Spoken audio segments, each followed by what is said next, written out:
بسم اللہ الرحمن الرحیم انہ تعالی یطوی السماوات والارض بیدہ ثم یقول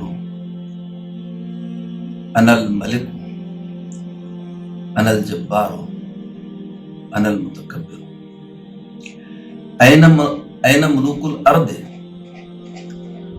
این الجبارون این المتکبرون۔ اللہ تعالیٰ میدان حشر میں زمین اور آسمان کو لپیٹ کر اپنے ہاتھ میں لے گا، اپنی مٹھی میں لے گا اور پھر فرمائے گا میں ہوں بادشاہ، میں ہوں جبار، میں ہوں متکبر۔ کہاں ہے وہ جو دنیا میں بادشاہ بنتے تھے؟ کہاں ہے جبار؟ کہاں ہے متکبر؟ محترم حضرات، محترم رفقا و خواتین، گرچہ یہ حدیث جو آپ صلی اللہ علیہ وسلم نے ایک خطبے میں فرمائی میدان حشر سے متعلق ہے، میدان حشر کے مناظر میں سے ایک منظر ہے، لیکن اس وقت ہم دنیا کے اندر اللہ تعالیٰ کی اس بادشاہت کو محسوس کر رہے ہیں اور دنیا بھی محسوس کر رہی ہے۔ اللہ تعالیٰ نے اپنے بندوں کو ایک موقع دیا ہے کہ وہ اللہ کی بادشاہت کو محسوس کریں، اپنی کمزوری اور بے بسی کو اس کے آگے محسوس کریں اور اپنی بغاوت اور اپنی سرکشی سے باز آ جائیں۔ اللہ تعالیٰ نے جو اقتدار، جو طاقت، جو اللہ کا ہی عطا کردہ ہے، اس کا ناجائز فائدہ نہ اٹھائے، اس طاقت کے نشے میں وہ اپنی حقیقی حیثیت کو نہ بھول جائے۔ محترم حضرات، ساتھ ہی ساتھ اللہ تعالیٰ نے ہم کو بھی ایک موقع دیا ہے اور اہل ایمان کو ایک موقع دیا ہے، خاص طور پر افراد تحریک اسلامی کو ایک موقع دیا ہے کہ ان کا تو مشن ہی یہی ہے کہ وہ بادشاہ حقیقی سے دنیا کو متعارف کرائیں۔ محترم حضرات، ہم کو اپنے آپ کو ان حالات کے اندر تیار کرنا ہے، ہمیں اپنے مشن کے لیے تیار ہونا ہے۔ مزید اللہ تعالیٰ کا کرم یہ ہے کہ انہی حالات میں اس نے ہم کو رمضان المبارک عطا فرمایا ہے۔ رمضان کا مہینہ بس شروع ہوا ہی جاتا ہے۔ ہمارے یہ رمضان دیگر رمضانوں سے تھوڑا سا مختلف ہوں گے۔ رمضان کا ابتدائی حصہ تو یقیناً پھر ممکن ہے کہ بعد کا بھی حصہ یا خدا نہ خواستہ مکمل رمضان ہمارے اس کورونا کی فضا کے اندر ہی گزرے۔ رمضان کی وہ رونقیں، رجوع اللہ کے وہ مناظر اور اللہ تعالیٰ کی وہ برکات جو تمام اہل ایمان محسوس کرتے تھے، اپنے ایمان کو تازہ کرتے تھے، یہ وہ فضا ہوتی تھی جس کا پورے سال بے صبری سے تمام اہل ایمان انتظار کرتے تھے۔ لیکن ہمارے یہ رمضان عام رمضانوں سے تھوڑا سا مختلف ہے۔ اس میں ہم کو مزید صبر کا ثبوت دینا ہے۔ ہم کو تمام عبادات گھر پر ہی کرنا ہے، گھر پر ہی رہنا ہے۔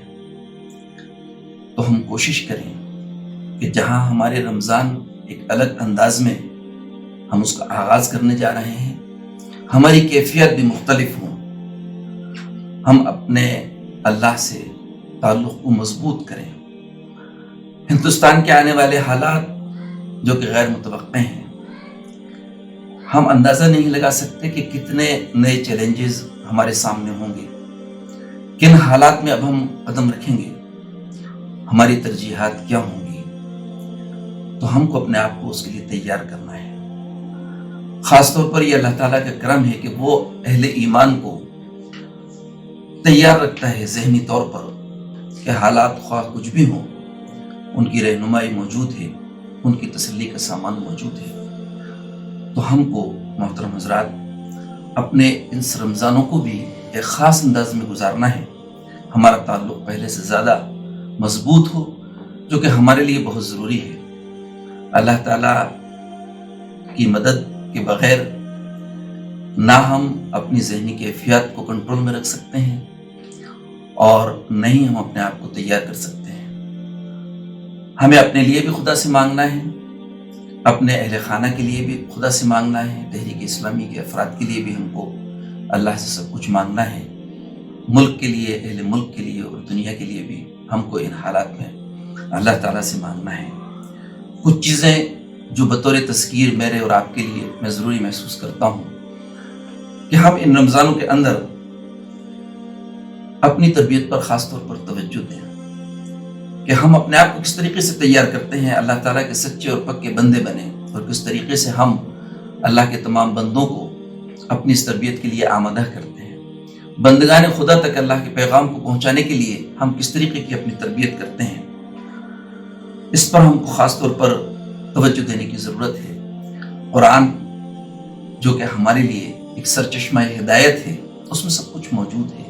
وہ احادیث جو آپ صلی اللہ علیہ وسلم نے مختلف حالات میں جو رہنمائی فرمائی ہے، ان کا ہم مطالعہ کریں، قرآن سے ہمارا شغف ہو، قرآن سے ہمارا تعلق بہت زیادہ مضبوط ہو۔ اس کے بعد ایک اہل ایمان کا شعوری تعلق اللہ تعالیٰ کے بندوں سے ہوتا ہے، تو اللہ تعالیٰ کے بندوں کی طرف بھی نگاہ ہم اٹھائیں کہ وہ کن حالات میں ہیں، کن پریشانیوں میں ہیں۔ یہ کام خاص طور پر الحمدللہ اللہ کی توفیق سے تحریک اسلامی کے افراد کرتے ہی ہیں۔ ان حالات میں خاص طور پر افراد تحریک اسلامی نے اس میں بہت سرگرمی کے ساتھ حصہ لیا ہے۔ مزید رمضان کے ہمارے جو خدمت خلق کے معمولات ہیں، ان پر ہم خاص طور پر توجہ دینے کی کوشش کریں، اور خاص طور پر ظاہر ہے کہ جب ملک کے حالات کے اندر سبھی لوگ متاثر ہیں، افراد تحریک اسلامی کے افراد بھی متاثر ہیں، آمدنی رکی ہوئی ہیں، لیکن پہلے جو بھی دیا تھا وہ اللہ نے دیا تھا، آئندہ جو بھی دے گا وہ اللہ ہی دے گا، وہ رازق ہے، یہ ہمارا شعوری ایمان ہے۔ ہم اس بات کو بھی شعوری طور پر سمجھتے ہیں کہ اللہ تعالیٰ نے جو دیا ہے اس میں اس کے ان کمزور مسکینوں کا حق ہے۔ ہم بھرپور اس رمضان کے اندر نہ صرف یہ کہ بندگان خدا کا حق ادا کریں خدمت خلق کے ذریعے سے، بلکہ دوسرے لوگوں کو بھی ہم آمادہ کرنے کی کوشش کریں کہ وہ زیادہ سے زیادہ بندگان خدا کی خدمت کے لیے اپنے آپ کو آمادہ کریں اور عملاً سرگرم ہوں۔ بیت المال خاص طور پہ جو کہ تحریک اسلامی کے پورے سال چلنے والے جو کام ہوتے ہیں، اس کے لیے ایک بنیادی اہمیت رکھتا ہے۔ یقیناً وہ بھی بیت المال بھی حالات کا شکار ہے، تو ہم کو تمام توجہات کے ساتھ بیت المال کو مضبوط کرنے پر بھی توجہ دینا ہے، اس کے لیے خصوصی کوشش کرنا ہے۔ یہ مختصر چند گزارشات تھیں۔ اللہ تعالیٰ سے دعا ہے کہ اللہ تعالیٰ ہم کو ان رمضان کو بہتر انداز میں گزارنے کی توفیق عطا فرمائے، اور اس رمضان کی برکات سے ہم اللہ تعالیٰ کو جو راضی کر سکتے ہیں، اس کی رحمتوں کو جو ہم اپنی طرف رجوع اللہ کے ذریعے لا سکتے ہیں، اللہ تعالیٰ ہماری مدد فرمائے، ہمیں توفیق عطا فرمائے۔ وآخر دعوانا الحمدللہ۔